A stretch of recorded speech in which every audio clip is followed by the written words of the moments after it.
Troubling hills corresponding to the eye, they host a man his dreams for a while. The promises of a promised land were left behind to walk another mile. More battle scenes where Shannon River flows gave host and peaceful times to this man, an eternal wanderer of an ocean, making a living every way he can. The two stout friends to which he always turned stood by him in times of trial as friends true.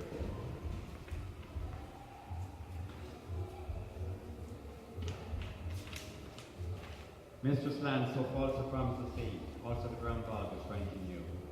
But the mistress drink she too comfort gave, as she done to many others before, made the journey more bearable for a time, gave heart for him to work and wander more. A new friend, Master Stone, made himself known, when all else was gone somewhere he'd be. Not much help, but only help when needed, if all men they could have a friend like he. The world's whirling dance of economy, ebbed and flowed, capitalism's masters then. Our wanderer found a home in Shannon town, where he seeks now, never to wander again. His son, a wanderer himself by heart, where Shannon grew up, never learned to swim. Was at home everywhere, and yet nowhere, thought to live, work forever on a whim. Saw Europe's land as a man passing through, on the great journey that is life's road. To see the world for rushed weeks they could afford, returning to take up capitalism's load. Grew up to stories of a land that was but a dream, of both his parents, who long stories told, of when they were young, carefree in fields they played, and of the speaks of other folks when they were old. This land came and went in the youngster's mind, who grew to dance the promises given, by capitalism, his father's heart's mistress, her lies soon understood and not forgiven. Two souls in their time back to earth given, far from their forefathers, their own land. But many towns and many peoples, of them if no one of actions word in hand.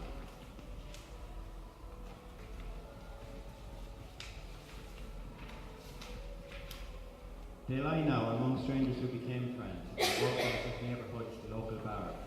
That is life for all men, both great and small. Human it is what we all, for all we are.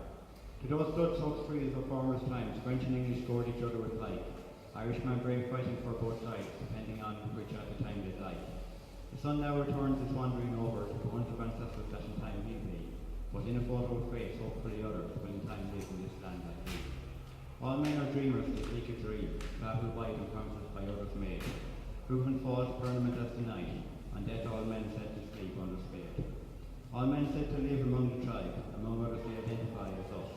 And so with the sun to his roots returns, so ends this tribe's short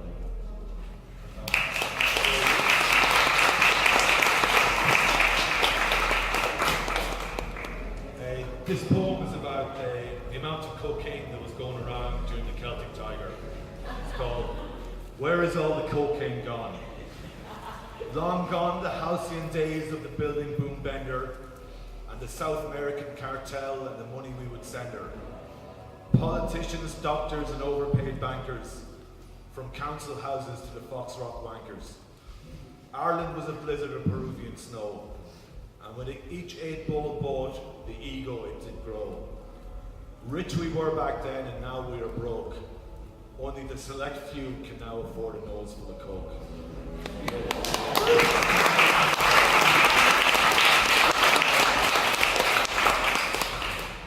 Guys, would you believe I'm an eternal mistake stapling these pages together slightly wrong?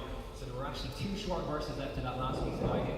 So if you just indulge me very briefly, I'll just finish that real quick, okay? So I think it was spring to the rest of the world, but what it was for me was when I fell in love. All seasons in the swarm brought me my song to sing. I found all that mattered, and I think it was spring. Thank you.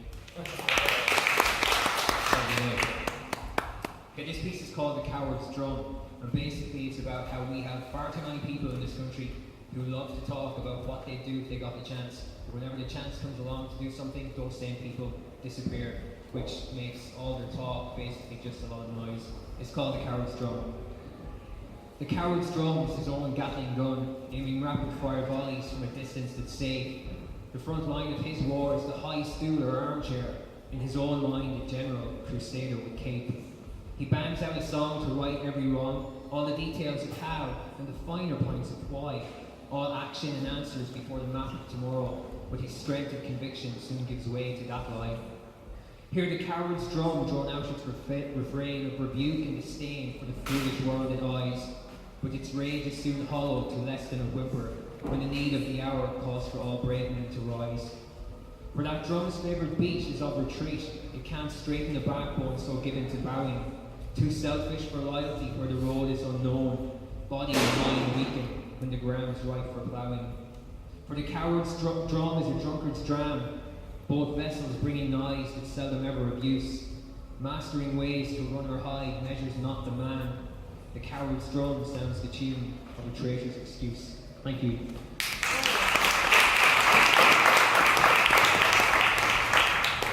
This poem, I'm going to read this title, it's called Emigration. In search of work, I crossed the stormy sea, and from my mother's eyes saw the tears ran so free. She held me in her arms, in her heart she felt the pain, and the curse of emigration was back with us again. It's sad to see you emigrate, wasn't in our plan. Remember you smiling as a baby in your pram. And first day of school, the way you held my hand, it breaks my heart to see you leave all Ireland. To my mother, it's so sad for me to say goodbye. And as I leave, she asks the question why. It's difficult to turn your back on mother's door, and tears flow down my face as I leave my native shore. I travelled to Australia, so far, far away, met many Irish folk, each and every day. And to the pub at night time seemed to be the rule, but a girl rescued me from that wretched stool. I will dream about old Ireland, never leave your soul. All about my homeland to my children I have told. Then received a phone call, home I had to go. My mother wasn't feeling well. Then received a phone call to make my way home. Mother wasn't feeling well, she was all alone. I was back in Ireland, the place that I adore, and tears flowed down my face. I embraced my mother once more.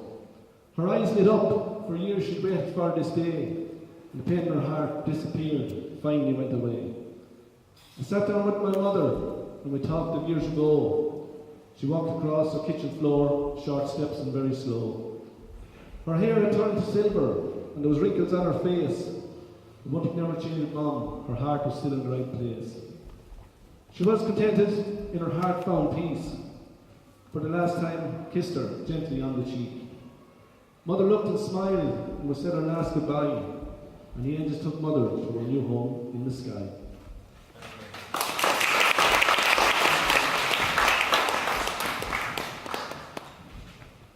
My next piece is my solitary response to political crisis, and I generally tend to stay away from it, but it's impossible to avoid. So this is a piece I wrote. It's called Cast Aspersions in Different Versions. Confusing rhetoric, expansive oratory, flies over our head into the expanding mortuary of deceased political worship. Now consternation, anger and disbelief shakes up a once apathetic nation.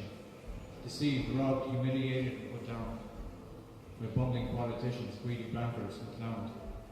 Around with our goodwill and financial well-being. A long existing reality that we're only now seeing for the first time. So they sling mud and cast aspersions, tell the truth but in different versions. Every allegation is roundly rejected, every allegation slayed or subtly deflected. Questions unanswered for the sake of the party line. We set ourselves to hear another politician whine about perceived injustices inflicted on them by biased parties or elements in the media realm. You'll talk about everything except what you're asked. Speak around subjects to keep your history masked. With statements like, I have no recollection. Keeps uncomfortable matters away from reflection. Hidden away from the prying public eye. Sure, what would they need to know about my past associations or bloody hands? Doesn't matter how many times you wash them. The red spatter just won't come off. So they sling mud and cast aspersions, tell the truth but in different versions. Every allegation is roundly rejected, every observation slayed or subtly deflected. Questions unanswered for the sake of the party line. We set ourselves to hear another politician whine about perceived injustices inflicted on them by biased parties or elements in the media realm. Thank you.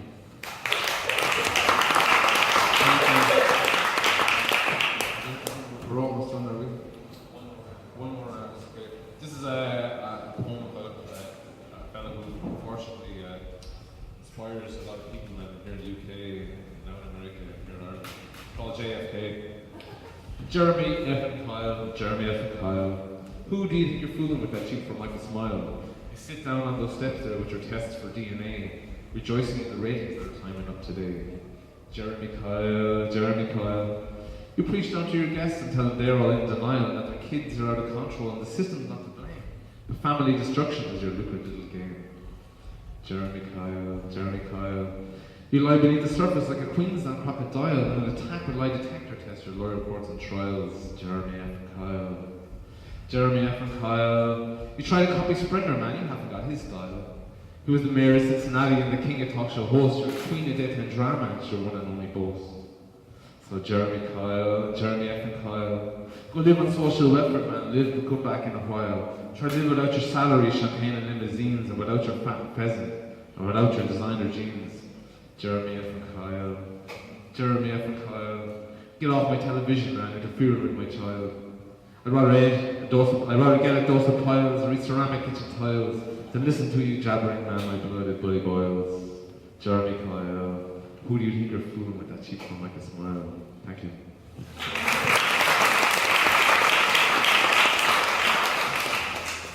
Right, this is my last piece. I'd like to thank you all for your attention and your affection and your appreciation and your attendance.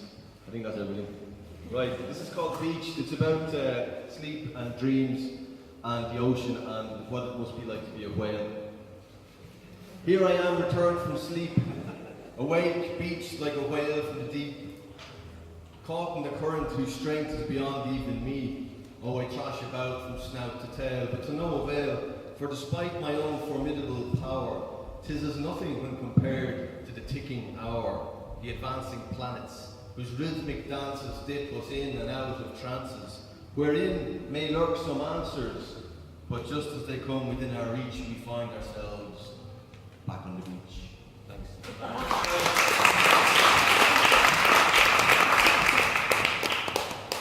I'd like to Richard there and thank everyone for attending, and I'm going to finish up with one which is shorter than the last one. It's called I Heard Not, and it's based on I went down to see New Range and I wanted to do it from them. The old Neolithic site, and I wrote this poem about it. It's called I Heard Not. I heard not the cries of the Norman child from forgotten keep that no longer here stands. Slapped by its mother for a reason lost in time, and its pain soothed by another's hand. I heard not the cries of mother in childbirth, heard not the cries of another's fear, but their portraits from under attack, heard not the cry of a soldier killed by spear. I heard not the prayers of a Christian man, who refuge from mother's attacking here found, where he built his home where he never should, upon this ancient burial mound. I heard not the chant of those whose dead was tastier all those years ago, about whom we have learned so much in time, and about whom we still so little know. I heard not the orders barked in an unknown tongue, as to how these stones were here to be placed, by people of no writing or modern tools, whose technology and knowledge we have misplaced. But I did hear the bird song in the silence. It must have echoed so loud and quiet in their ears. That is the thing all civilizations have in common, a melodious soundtrack passing here. Thanks very much.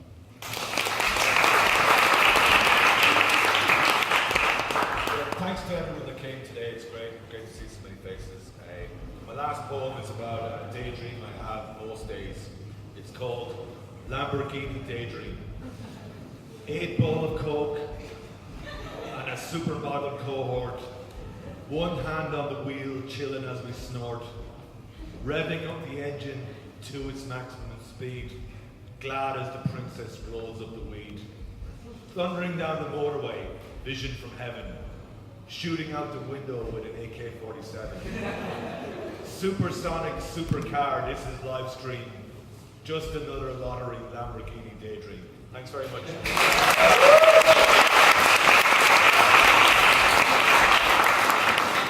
Guys, this is my last piece now as well, and just as the rest of the lads said, thank you all for coming today and for being so kind with your time and your attention. We know there's a lot of inside night or outside nights kind of drifting in, so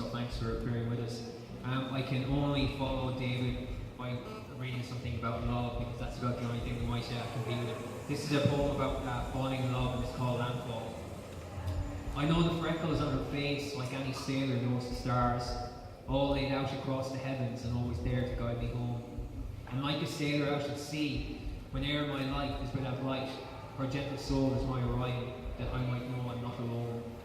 So I'm ready for what storms may come, when safe in the calm of knowing my journey's passage is assured, no matter the wind that's blowing. Let them rage like the devil's breath. I have an angel at my shoulder. She's all the solid ground I need. I make landfall when I hold her. Because I know every secret held within the world around her eyes. Movements too small for most to see, but I know boundaries most could not. Between her real smile and what's not, what's just a frown or the first bell. I always know what I get with her, because she's the best of all I've got. And I'm ready for what storms may come. I'm safe in the calm of knowing my journey's passage is assured, no matter the wind that's blowing. So let them rage like the devil's breath. I have an angel at my shoulder.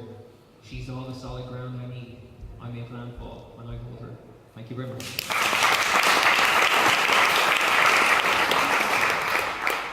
Like the rest of the guys, I'd like to express my thanks to all of you. It makes it all easier for us when we have a good audience, so thanks very much. And my final piece is about the old days. You're all too young to remember, but sure, I'll give it a dash. I'm drifting back to days long ago. Very few cars, folk made good use of the bike. And you could say they were innocent times, court appearance for no light cycling at night. It was before there was cattle and sheep sales yards. Back then animals were sold in towns at the fair. And you had to be careful and pick your steps, and the foul smell could be found in the town air.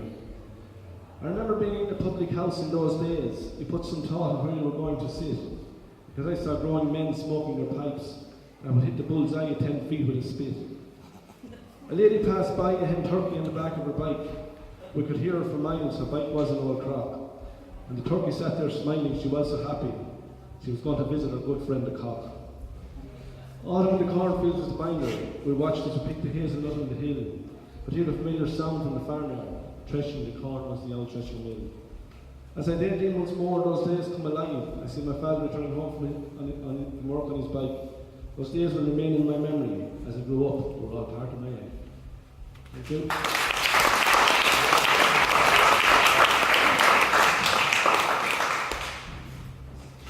The last piece I want to read is called Hope We Still Can Be Friends, based on that thread of place in between relationship and friends, between a guy and a girl. You're not sure which way you want to go, but you don't want to lose the friendship, but you still want more.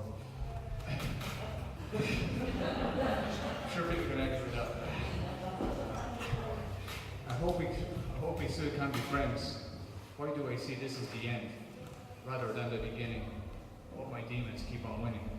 And tell me that friends is bad. The last thing that a respecting lad needs to hear from any girl.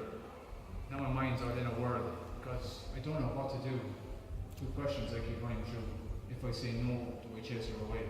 If I say yes, are things still in play? And I don't want to chase her away, and I'm hoping that I can just stay on the right side of crazy before my mind goes and betrays me, causing my mouth to say what I don't mean. I'm so sorry for saying what I don't mean. I haven't known you for all that long, yet it feels just a little bit wrong. To you and me, well, we ain't talking, and my eyes, they're still stalking my phone for a message to come true, despite all my stupidity. From you, to chat about Mr. Gray and the merits of tequila, talk Spanish, pero no estoy tranquila, porque me encanta pasar tiempo contigo y quiero mucho ser tu amigo. And I don't want to chase you away, and I'm hoping that I can just stay on the right side of crazy before my mind goes and betrays me, causing my mouth to say what I don't mean. I'm so sorry for saying what I don't mean. Ladies and gentlemen, please give a round of applause. David Allen, Richard